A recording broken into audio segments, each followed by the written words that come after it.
about it, those are the ones who are going to be excited about impeachment, and the other ones are going to stay home. And that's going to be the problem, right? If the Republicans are not able to reactivate that base with whichever candidate they decide to run, then those people who switched over in order to run, or in order to vote for a candidate rather than stay home, like the Gen Zers and the general independents, those guys are gone. Political anger is coming from both sides, but this clip tells a different story. What starts as a normal discussion quickly turns into a meltdown, shouting, insults, and a host forced to step in, all over simple disagreement. Watch closely. This speaks for itself. Madeline Somerville and Jesse Arm. Mike, let's start with you. The midterms, okay, maybe they're not going to be a complete layup for the Democrats. I saw this new piece in The Hill titled "Democrats Worry They May Be Taking the Wrong Lesson from Recent Wins." Some Democrats are warning that backlash against President Trump does not necessarily mean support of their policies and rhetoric. So what are your thoughts on that, Mike? Well, I think it's going to come down to the individual candidates who are running in their district, and Democrats have done, in my view, a pretty good job of recruiting some great candidates. The Republicans are giving us a lot to work with here. I might take issue with you there. Well, that's fine. We could disagree on that. But at the end of the day, the president's approval ratings in free fall. Gas is unbelievably expensive right now. And Donald Trump promised that he was going to make everything less expensive, and he hasn't done that. And so he's spending more time tweeting about the big, beautiful ballroom that he's going to build in his presidential library and the arch he wants to build. And I think the average American's pretty well upset about the way the economy is right now and the way the government's functioning. Yeah, Jesse, to make matters worse for the president, several of his former supporters, we all know them, are now turning on him because of the Iran war. Jesse, your thoughts on whether the podcasters are doing actual damage? No, I don't think the podcasters are doing much damage. I think the podcasters represent Podcastistan. They're sort of in their own island. Theo Vaughn was a Democrat up until 5 seconds ago. You had him up on the screen recently.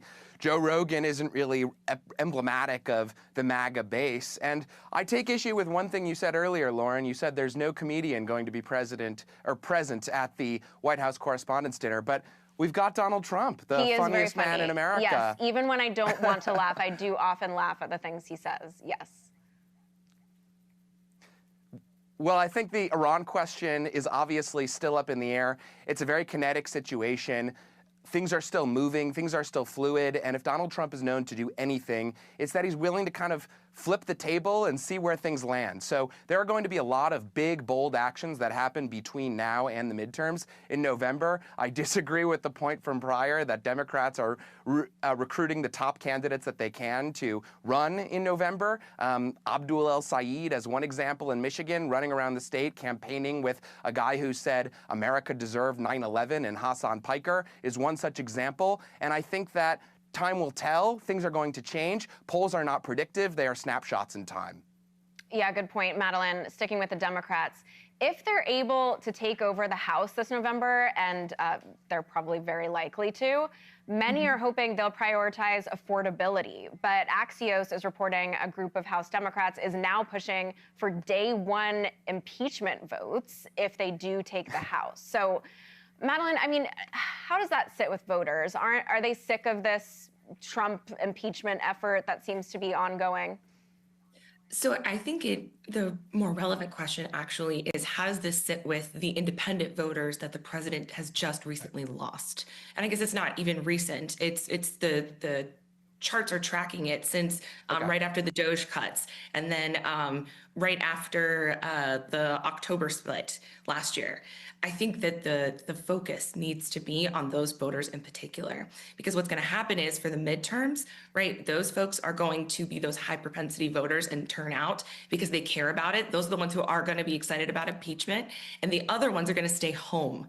And that's going to be the problem, right? If the Republicans are not able to reactivate that base with whichever candidate they decide to run, then those people who switched over in order to run, or in order to vote for a candidate rather than stay home, like the Gen Zers and the general independents, those guys are gone, and they delivered the election for Trump. So if they can't get a candidate that's going to motivate them, they're done. And I think that that's really going to be the motivating factor. I know we talk a lot on the show about Democrats needing to inspire people and Democrats needing to run a great candidate. I don't think they've found one yet, first of all, but I think that it really is going to be voting against versus voting for. Mike, I want to get your take on that really quick. Do you see things any differently? I mean, I see things a lot differently here, if I'm being honest with you. The first point on the podcast, bros, for a second, is that Joe Rogan and Theo Von and the rest of them were a huge part of Donald Trump's election victory. And I think yes, because the independents watched it. It's an apolitical exactly. space. And let's talk about independence for a second, because Donald Trump is more unpopular with independents. Abdul Saeed is an example. Hold on. No, you want to grab on to Abdul, but he's not even the front runner in the race. This is what Republicans do. They pluck somebody out of the race and they go, I'm going to talk about this Democrat, but he's not the one who's actually going to win that primary, most likely. What's actually happening is independents Jesse, heard all of that and they don't care. Hold on, Madeline, hold on, Jesse, now you. Abdul el-Sayed couldn't decide whether he should issue a statement about the killing of the Ayatollah. Nobody knows who Abdul is in this because conversation. You're just plucking stuff out. Hold on, let him finish. Sad.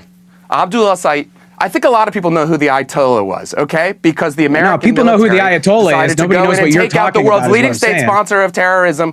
Abdul el-Sayed is an Islamist sympathizer who is running for Senate. You want to talk in about the Michigan. Senate candidate He is the in leading Minnesota who was just candidate accused in of beating that his wife and is no longer allowed to see his kid? Because I don't hear you talking about that. I can. Why don't we talk about the Senate candidate in Maine who has a Nazi tattoo? This is the problem. Why don't we talk about all the Nazis in the Republican Party? You guys keep hiring them. They have to fire them out of the White House. I would be happy to. I'm not going to sit there and defend them. I was just talking about Tucker Carlson and the that there's a huge problem on the far right and the far left with some anti-Semitism that's brewing on both sides, and it needs to be rooted out.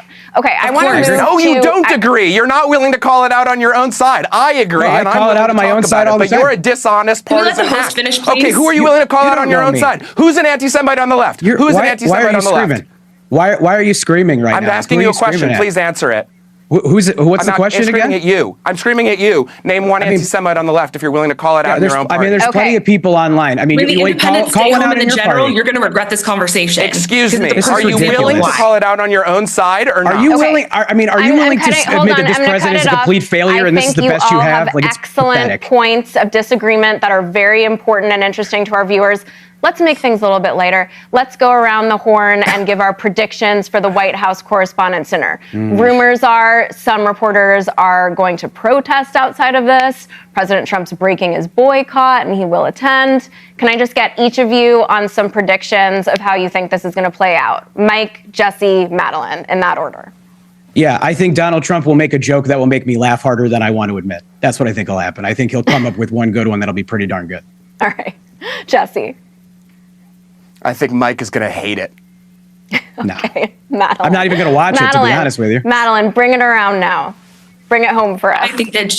I think Trump struggles to take a joke. It would be very wise for him to attend and to be able to deal with people making fun of him. I think that what he needs to do is make his own image warmer so that he can win those people back that he lost, that Republicans should be afraid will stay home in the general. Very good, all. Thank you. Completely lost control. Not a disagreement, not a tough debate. A full breakdown, shouting, personal attacks, and a conversation that had to be shut down because it went too far. And that's why this both sides narrative doesn't sit right. Because behavior like that doesn't just come out of nowhere. It's learned, it's modeled. When political leaders normalize dismissive language, constant insults, and attacking anyone who disagrees, it trickles down. It creates an environment where people feel justified acting the same way. Now here's the part that keeps